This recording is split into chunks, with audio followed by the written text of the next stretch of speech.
जय जगन्नाथ। आज आम आलोचना करवा दशम श्रेणी ओडिया व्याकरण पुस्तकर छंद विषयटी सारी किंतु आज आम आलोचना करवा अलंकार अलंकार विषय रे आम आज आलोचना करवा।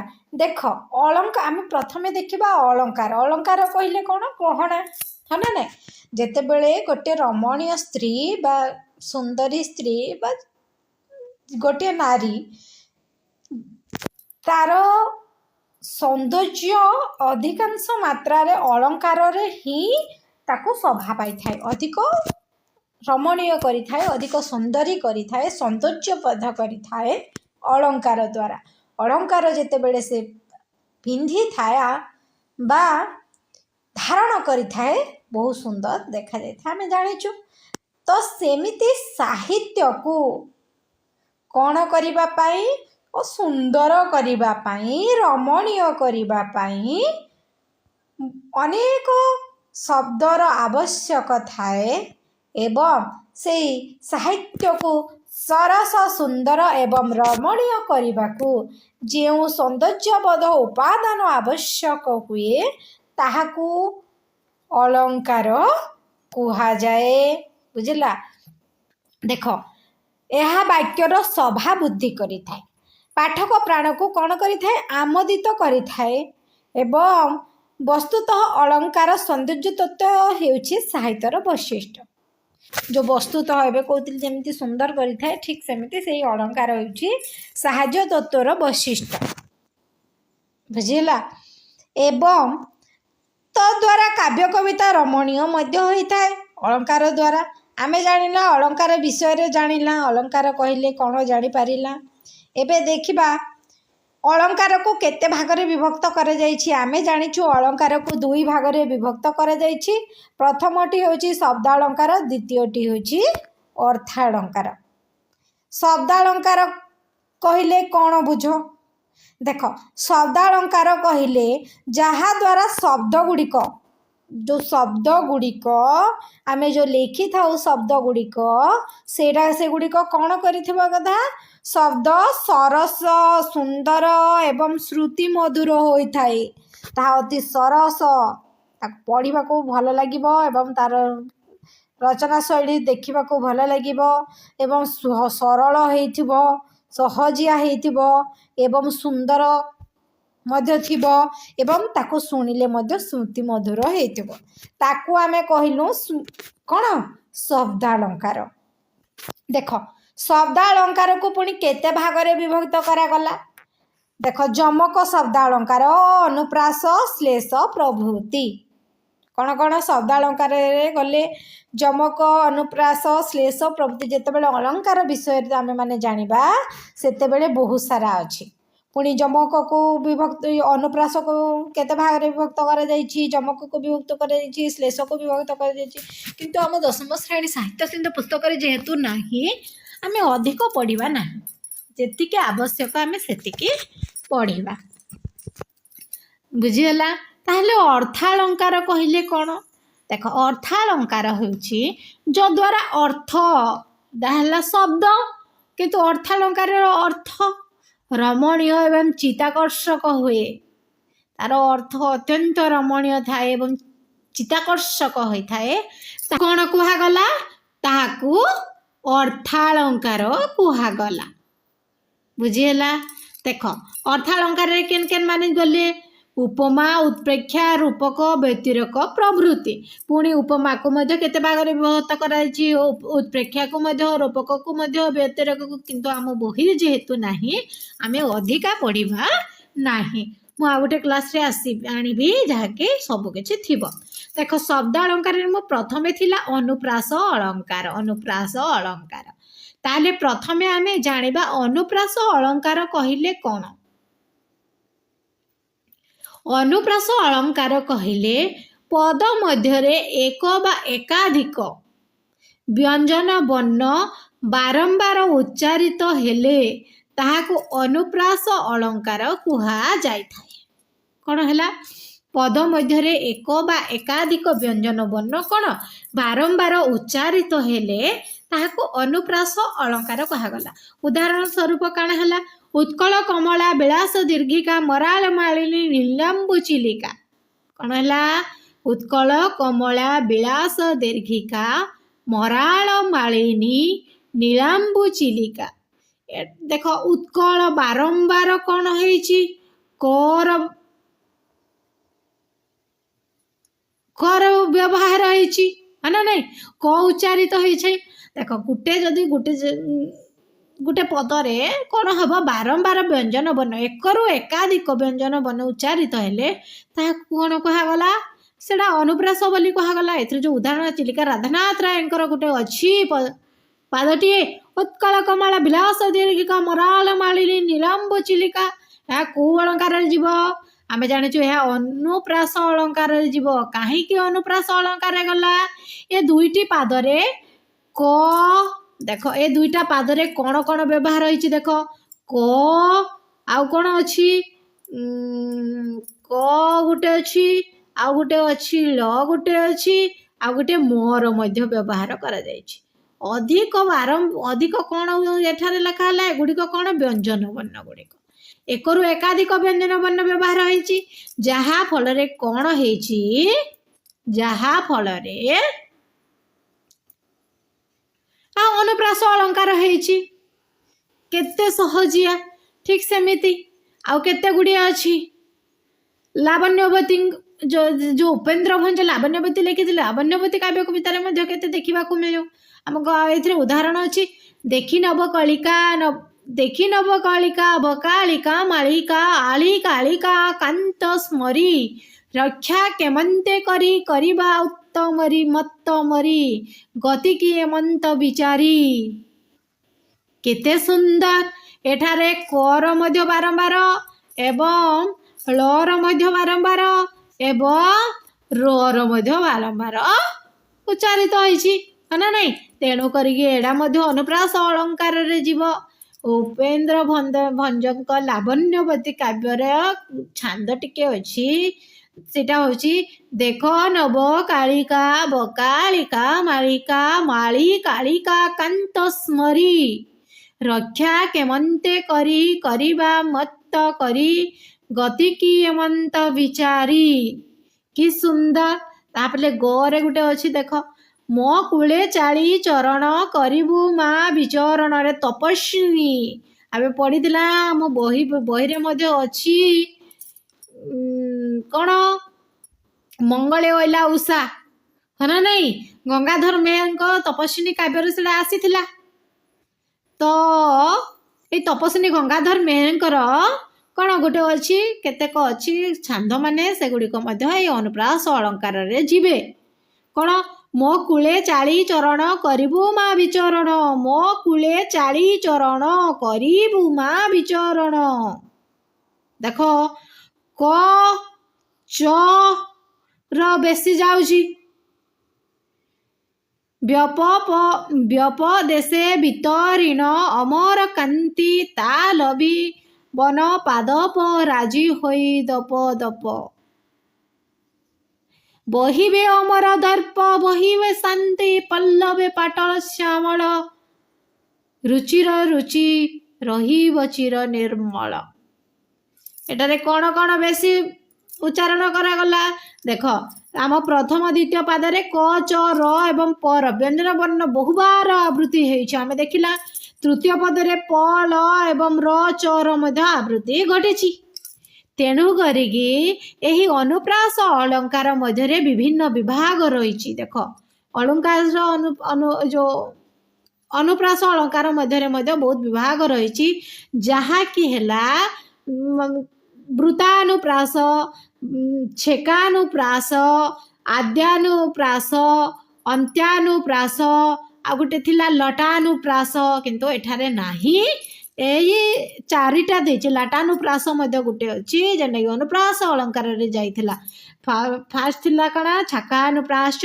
वृतानुप्रास आद्यानुप्रास अंत्यानुप्रास आद्य अंत आउ रही लटानुप्रास बड़ी भाव में थिला ताले आमे जानिला अनुप्रास अलंकार ताले एबे देखिबा आमे जमक अलंकार आमे जानिछु जमक अलंकार पढ़ा को बहुत भल लगे बारंबार बारंबार शब्द से ही शब्द थिबो किंतु भिन्न अर्थ थिबो गोटे शब्द किंतु ताहा अर्थ भिन्न थाए आमे जानिछु देख भिन्नार्थ बोधक एक प्रकार शब्दर बारंबार आवृत्ति को जमक अलंकार कहगला आम साहित्यिक वार्ड पूरा लिखिदेला जे भिन्नार्थ बोधक एक प्रकार शब्दर जेनटा कि गोटे शब्द थिबो किंतु बारंबार से शब्द गुड़िक थिबो किंतु तार अर्थ भिन्न भिन्न थिबा कथा ए प्रकार शब्दर बारंबार आवृत्ति को जमक अलंकार कहगला मुझे टीचर संगे जुक्ति करथिले जमक थिले समाने मते जमज बोली कहथिले किंतु कोन करबा हो जहा अछि जमक अलंकार कोन देख रे नलिनी नलिनी नलिनी रे पूरित भ्रमन्ते भ्रमरे भ्रमरे भ्रमरे सवित देख नलिनी नलिनी नलिनी तीनटा नलिनी अछि प्रथम पादरे आम अछि तीनिटा नलिनी एक नलिनी एठारे कौन गोटे संबोधन पद आमे देखिला हला नलिनी कहले पद्मिनी जातीय सुंदरी रमणी जाकि गोटे सुंदर रमणी जेने पद्म फूल भलिया सुंदर ताकू संबोधन करिकी कहउचंती से रमणी को एवं द्वितीय नलिनी हेउची और पूरा पुष्करिणी द्वितीय नलिनी कौन आमे जानिछु पुष्करिणी तृतीय नलिनी कौन पद्म देख समान शब्द उच्चारण कला बेले समान होची सेही नलिनी सेही नलिनी सेही नलिनी देख रे नलिनी एठारे देख रे नलिनी किए देख रे नलिनी एठारे होचंती गोटे रमणीय स्त्री संबोधन कर जायछि गोटे सुंदरी स्त्री नलिनी सहित तुलना कर जायछि पद्म सहित तुलना कर जायछि एवं नलिनी कहले गोटे नलिनी कहले पुष्करिणी आउ गोटे नलिनी कहले कौन पद्म बुझीला ता सहित सेकेंड पैराग्राफ रे कौन अछि देखिबा सेकेंड रे आम रहिला भ्रमंती भ्रमरे भ्रमरे भ्रमरे सभित यहा लावण्यवती उपेन्द्र भंजक द्वारा रचित भ्रमंती भ्रमरे भ्रमरे भ्रमरे द्वितीय पादरे प्रथम भ्रमरे कहले अर्थ भ्रमर मा नेल भ्रमर माने कौन भ्रमर माने भ्रमंती भ्रमण जे माने भ्रमण करंती बुझिला नहीं भ्रमंती भ्रमरे भ्रमरे भ्रमरे समित भ्रमरे अर्थ कौन भ्रमर मानेल भ्रमर माने द्वितीय रे कौन भ्रमरे अर्थ विभ्रांति रे भ्रमरे अर्थ कौन विभ्रांति रे एवं तृतीय भ्रमरे अर्थ भौरी रे एठारे कौन गोटे शब्द अछि एक प्रकार शब्द अछि किंतु अनेक अर्थ देखा जाउतबारु ताला जमक अलंकार आउ केते अछि देख बर जीवर रसे देई मानस बर जीवर से अमेध्य ग्रास बर जीवर से देई मानस बर जीवर से अमध्य ग्रास एठारे देख बर जीवर से देई मानस प्रथम पादरे बर जीव अछि बलदेव रथ रचना करदे जगते केवल प्रथम पादरे कौन अछि बर जीव काहाकू कहा जाए श्रेष्ठ पशु पशु मानक मध्यरु श्रेष्ठ पशु हेउची किए आमे जानिजु गाई हला तार रसे देई मानस तार रस हेउची क्षीर क्षीर देकी समस्त को से संतुष्ट करी थाए नहीं ताले बरजी बरसर सामग्रिक अर्थ गाई क्षीर बरजी बरसर सामाजिक अर्थ कौन गाई क्षीर अच्छी ताले द्वितीय पादरे बरजीर अर्थ कौन बरजी बरसे अमेध्य ग्रास द्वितीय पादरे बरजीर अर्थ कौन वर्जन करी है ना नहीं एवं बरसरे अर्थ वर्षक जाए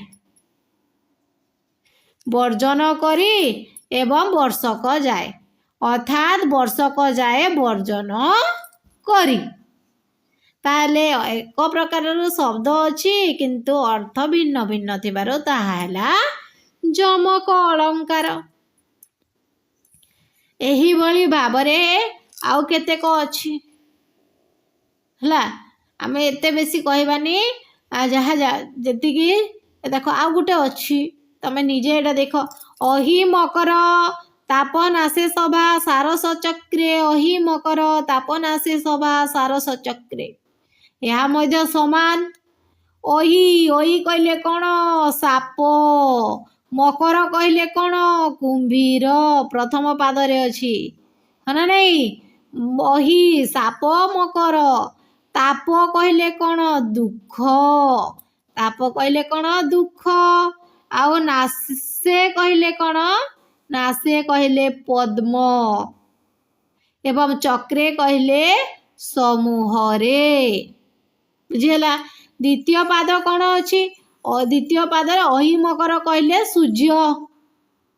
ଅହି ମକର କହିଲେ ସୂର୍ଯ୍ୟ। ପ୍ରଥମ ପାଦରେ ଅହି କହିଲେ ସାପ, ମକର କହିଲେ କୁମ୍ଭୀର। ତାପରେ ତାପ କହିଲେ ଦୁଃଖ, ସାରସ କହିଲେ ପଦ୍ମ, ଚକ୍ରେ କହିଲେ ସମୂହରେ। ଏବଂ ଦ୍ୱିତୀୟ ପାଦରେ ରହିଲା ଅହି ମକର କହିଲେ ସୂର୍ଯ୍ୟ ଦେବତା, ତାପ କହିଲେ ଉଷ୍ମତା, ସରସ କହିଲେ ହଂସ, ଚକ୍ରେ କହିଲେ ଚକ୍ର ବାକାଦିରେ ବା କୁଣ୍ଡଳୀରେ, ହଁ ନା ନାଇଁ? ଏହି ଯମକ ଅଳଙ୍କାର ପ୍ରଧାନତଃ 5 ପ୍ରକାର। ଯମକ ଅଳଙ୍କାର କେତେ ପ୍ରକାରର? 5 ପ୍ରକାରର, ଯାହାକି ଆଦ୍ୟ ଯମକ, ମଧ୍ୟ ଯମକ, ପ୍ରାନ୍ତ ଯମକ, ମାଳ ଯମକ ଏବଂ ସର୍ବ ଯମକ। ଯମକ ଅଳଙ୍କାର କେତେ ପ୍ରକାର ରହିଲା? 5 ପ୍ରକାରର। କ'ଣ? ଆଦ୍ୟ ଯମକ, ମଧ୍ୟ ଯମକ, ପ୍ରାନ୍ତ ଯମକ, ମାଳଜ ଯମକ ଏବଂ ସର୍ବ ଯମକ। ଏତିକି ଅଛି, ମନେ ରଖିବାକୁ ପଡ଼ିବ। ଯମକ ଅଳଙ୍କାର ସରିଗଲା। ତାହେଲେ ଆଉ ରହିଲା ଆମ କ'ଣ? ଶ୍ଲେଷ ଅଳଙ୍କାର। ନାଇଁ, ଶ୍ଲେଷ କହିଲେ କ'ଣ ବୁଝୁ? ଆମେ ଶ୍ଲେଷ ଅଳଙ୍କାର କହିଲେ ପ୍ରଥମେ କ'ଣ ଦେଖିବା? ମୁଁ ପ୍ରଥମେ ଅନୁପ୍ରାସ ଅଳଙ୍କାର ପଢ଼େଇ ସାରିଲି, ଯମକ ଅଳଙ୍କାର ପଢ଼େଇ ସାରିଲି। ଏବେ ମୁଁ ପଢ଼ଉଛି କ'ଣ? ଶ୍ଲେଷ ଅଳଙ୍କାର। ଶ୍ଲେଷ ଅଳଙ୍କାର କହିଲେ କ'ଣ? ଯେଉଁଠାରେ ଗୋଟିଏ ଶବ୍ଦ 2 ବା ତହିଁରୁ ଅଧିକ ଭିନ୍ନାର୍ଥ ପ୍ରକାଶ କରେ। ଶ୍ଲେଷ କହିଲେ କ'ଣ? ଦେଖ, ଯେଉଁଠାରେ ଗୋଟିଏ ଶବ୍ଦ କ'ଣ ହେଲା 2 ବା ତହିଁରୁ ଭିନ୍ନାର୍ଥ ପ୍ରକାଶ କରେ, ସେଠାରେ ଶ୍ଲେଷ ଅଳଙ୍କାର ହୁଏ ହେଲା। ଯେଉଁ ଶବ୍ଦ ଏକାଧିକ ଅର୍ଥ ପ୍ରକାଶ କରିଥାଏ ତାହାକୁ ଶ୍ଳିଷ୍ଟ ପଦ ବୋଲି କୁହାଗଲା। ତାକୁ କ'ଣ କୁହାଗଲା? ତାକୁ ଶ୍ଳିଷ୍ଟ ପଦ ବୋଲି ମଧ୍ୟ କୁହାଗଲା। ଏବଂ ଶ୍ଲେଷ ଅଳଙ୍କାର 3 ପ୍ରକାରର। ଶ୍ଲେଷ ଅଳଙ୍କାର କେତେ ପ୍ରକାରର? 3 ପ୍ରକାରର। କ'ଣ କ'ଣ ସେଗୁଡ଼ିକ ଦେଖ? ଅଭଙ୍ଗ ଶ୍ଲେଷ, ସଭଙ୍ଗ ଶ୍ଲେଷ, ଭଙ୍ଗାଭଙ୍ଗ ଶ୍ଲେଷ। କ'ଣ କ'ଣ? ଯମକ ଅଳଙ୍କାର 5 ପ୍ରକାରର ଏବଂ କ'ଣ କ'ଣ? ଆଦ୍ୟ ଯମକ, ପ୍ରାନ୍ତ ଯମକ, ଆଉ ମଧ୍ୟ ଯମକ, ମାଳଜ ଯମକ, ସର୍ବ ଯମକ। ଏବଂ ଶ୍ଲେଷ ଅଳଙ୍କାର କ'ଣ କ'ଣ? 3 ପ୍ରକାରର। ଅଭଙ୍ଗ ଶ୍ଲେଷ, ସଭଙ୍ଗ ଶ୍ଲେଷ, ଭଙ୍ଗାଭଙ୍ଗ ଶ୍ଲେଷ। ମନେ ରଖିବା ବହୁତ ସହଜିଆ। ଖାଲି ଥରେ 2 ଥର ପଢ଼ିକି ଥରେ କପିରେ ନାଇଁ ଦେଖିକି ଲେଖିଦେଲେ ଆରାମସେ ମନେ ରହିଯିବ ହେଲା। ଯେଉଁଠାରେ ଶବ୍ଦକୁ ନ ଭାଙ୍ଗି ଭିନ୍ନ ଭିନ୍ନ ଅର୍ଥ କରାଯାଏ, ଶବ୍ଦ ଅଖଣ୍ଡିତ ରହି ଏକାଧିକ ଅର୍ଥ ପ୍ରକାଶ କଲେ ସେଠାରେ କ'ଣ ହେଲା? ଅଭଙ୍ଗ ଶ୍ଲେଷ ହେଲା। ଯେଉଁଠାରେ ଶବ୍ଦକୁ ନାଇଁ ଭାଙ୍ଗି ଭିନ୍ନ ଭିନ୍ନ ଅର୍ଥ କରାଗଲା ସେଠାରେ ହେଲା ଅଭଙ୍ଗ ଶ୍ଲେଷ। ଏବଂ ସଭଙ୍ଗ ଶ୍ଲେଷ କହିଲେ ଯେଉଁଠାରେ ଶବ୍ଦକୁ ଭାଙ୍ଗି ଭିନ୍ନାର୍ଥ କରାଯାଏ, ଅର୍ଥାତ୍ ଶବ୍ଦ ଖଣ୍ଡିତ ହୋଇ ବିଭିନ୍ନ ପ୍ରକାଶ କରେ, ତାହାକୁ ସଭଙ୍ଗ ଶ୍ଲେଷ କୁହାଗଲା। ତାହେଲେ ଭଙ୍ଗାଭଙ୍ଗ କ'ଣ? ବା ଶ୍ଲେଷ ବା ସଭାଙ୍ଗ ଭଙ୍ଗ କ'ଣ? ଭଙ୍ଗାଭଙ୍ଗ ଶ୍ଲେଷ କହିଲେ କ'ଣ? ଯେଉଁଠାରେ ଅଭଙ୍ଗ ଏବଂ ସଭଙ୍ଗ ଉଭୟ ରହିଥାନ୍ତି, 2 ଜଣ ଥିଲେ, ଅଭଙ୍ଗ ରହିଲା ବି ସଭଙ୍ଗ ରହିଲା ବି, ସେ ସ୍ଥଳରେ ଭଙ୍ଗାଭଙ୍ଗ ଶ୍ଲେଷ ବା ସଭଙ୍ଗା ଭଙ୍ଗ ଶ୍ଲେଷ ହୋଇଥାଏ। ଉଦାହରଣ ସ୍ୱରୂପ ବାବୁ ନାକ ସିରି ଦାନ ଯଜ୍ଞ ଯଶାକୁ, ବିହର କାନନ କର ଆଲିଙ୍ଗନକୁ, ବୈଦେହୀଶ ବିଳାସ ଉପେନ୍ଦ୍ର ଭଞ୍ଜର। ଦେଖ କେମିତି ହେଇଛି। ଏଠାରେ ପ୍ରଥମ ପାଦରେ ଥିବା ନାକସିରି ଏବଂ ଦାନ ପାଦ 2ଟି ଶ୍ଳିଷ୍ଟ ପଦ ହଁ ନା ନାଇଁ ଦେଖ ନାକ ସିରିଦାନ ଯଜ୍ଞ ଯୋଷାକୁ କହିଲେ ଏହି ପଦ ଦୁଇଟି ଅଭଙ୍ଗ ରୂପେ ଦୁଇଟି ଭିନ୍ନ ଅର୍ଥ ପ୍ରକାଶ କରାଯାଇଛି। କେମିତି ଦେଖ ପ୍ରଥମ ଅର୍ଥରେ ନାକସିରି ସ୍ୱର୍ଗ ସମ୍ପଦ ଐଶ୍ୱର୍ଯ୍ୟ ହଁ ନା ନାଇଁ ନାକ କହିଲେ ସ୍ୱର୍ଗକୁ ହେଲା ସିରି କହିଲେ ଐଶ୍ୱର୍ଯ୍ୟ ବା ସମ୍ପଦ ଏବଂ ଦାନ ଦେବା ବା ପ୍ରଦାନ କରିବା ପ୍ରଥମରେ। ଦ୍ୱିତୀୟ ଅର୍ଥରେ କ'ଣ ହେଲା ନାକସିରି କହିଲେ ନାକର ସୌନ୍ଦର୍ଯ୍ୟ ଏବଂ ଦାନ ଅର୍ଥ କହିଲେ ଛେଦନ କରିବା। ଦା ବା ଦେବା ବା କାଟିବା ଅର୍ଥରେ ପ୍ରଯୁଜ୍ୟ ହଁ ନା ନାଇଁ ଉକ୍ତ ପଦଟି ଖଣ୍ଡିତ ନ ହୋଇ ଭିନ୍ନ ଭିନ୍ନ ଅର୍ଥ ପ୍ରକାଶ କରୁଥିବାରୁ ଏହାର ମଧ୍ୟ ଶ୍ଲେଷ ଅଳଙ୍କାରରେ ଗଲା।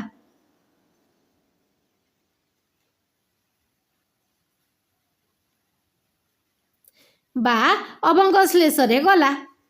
ତାହେଲେ ଦ୍ୱିତୀୟ ପାଦରେ ବିହର କାନନ ଅର୍ଥ କାନନରେ ବା ବନରେ ବିହର କର କହିଲେ ଭ୍ରମଣ କର ତଥା ଆଲିଙ୍ଗନ କର ବୁଝାଉଛି ଏବଂ ଦ୍ୱିତୀୟ ଅର୍ଥରେ ବିହର ବିଶେଷ ଭାବରେ ହରଣ କର କାନ ବା ନକର ଆଲିଙ୍ଗନକୁ ବୁଝାଉଛି।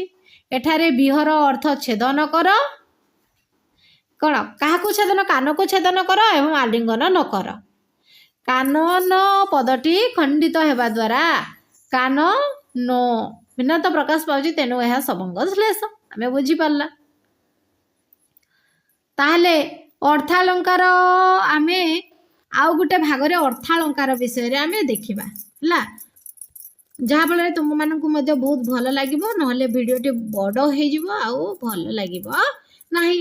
ଆମେ ଜାଣିପାରିଲା ଏବେ ଯେ ଆମେ ଶବ୍ଦାଳଙ୍କାର ବିଷୟରେ ଆମେ ପଢ଼ିଲା ହଁ ନା ନାଇଁ ନେକ୍ସଟ କ୍ଲାସରେ ଆମେ ପଢ଼ିବା ଅର୍ଥାଳଙ୍କାର। ମୋର ଆଶା ଭିଡ଼ିଓଟି ସମସ୍ତଙ୍କୁ ଭଲ ଲାଗିଥିବ ତେଣୁ କରିକି ସମସ୍ତେ ଲାଇକ୍ କର ସେୟାର କର ସବସ୍କ୍ରାଇବ୍ କର କମେଣ୍ଟ ମାଧ୍ୟମରେ ଜଣାଅ ଯାହାଫଳରେ ମୋତେ ଉତ୍ସାହିତ ଲାଗିବ ଆହୁରି ଭଲ ଭଲ ଭିଡ଼ିଓ ବା ଭଲ କ୍ଲାସ୍ ନେଇ ଆସିବାକୁ। ଜୟ ଜଗନ୍ନାଥ।